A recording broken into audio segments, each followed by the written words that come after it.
YSRCP MLA Jabardasth judge రోజా ఏం చేసినా కూడా అది వార్తల్లో నిలుస్తూ ఉంటుంది.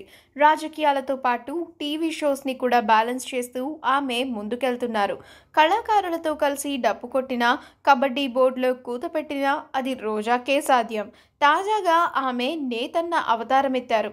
రోజా స్వయంగా మగ్గం చీరను నేశారు. అది కూడా ఇలాంటి చీర కాదు, జగనన్న చీర. నగరి మున్సిపాలిటీ పరిధిలోని ఏకాంబరం ఎస్వి కోయిల్ పరిధిలో ఏర్పాటు చేసిన అత్యాధునిక సదుపాయాలతో పవర్ లూమింగ్ మిషన్ల యూనిట్ను ఆమె స్టార్ట్ చేశారు. ఈ సందర్భంగా కాసేపు మగ్గంపై కూర్చుని చీర నేశారు. ముఖ్యమంత్రి వైఎస్ జగన్మోహన్ రెడ్డి చిత్రాలతో కూడిన చీరను రోజా నేశారు. అలాగే తన చిత్రంతో ఉన్న చీరను కూడా రోజా ప్రదర్శించారు.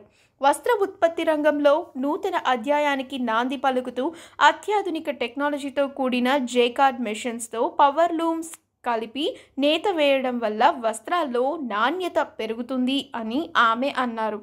ఈ టెక్నాలజీ మన రాష్ట్రంలో హిందూపూర్లో మాత్రమే ఉన్న టెక్నాలజీని మన చిత్తూరు జిల్లాలోనే మన నగరి ఏకాంబరకుప్పంలో మొదటిసారిగా ప్రవేశపెట్టాము అని ఆమె తెలియజేశారు. చేనేత కార్మికులతో ఎమ్మెల్యే ఆర్కే రోజా దంపతులు సందడి చేశారు. ఈ వీడియో కనుక మీకు నచ్చినట్లయితే మీ అభిప్రాయాన్ని కమెంట్స్ ద్వారా మాకు తెలియజేయండి. మా ఛానల్ని సబ్స్క్రైబ్ చేయడం మర్చిపోకండి.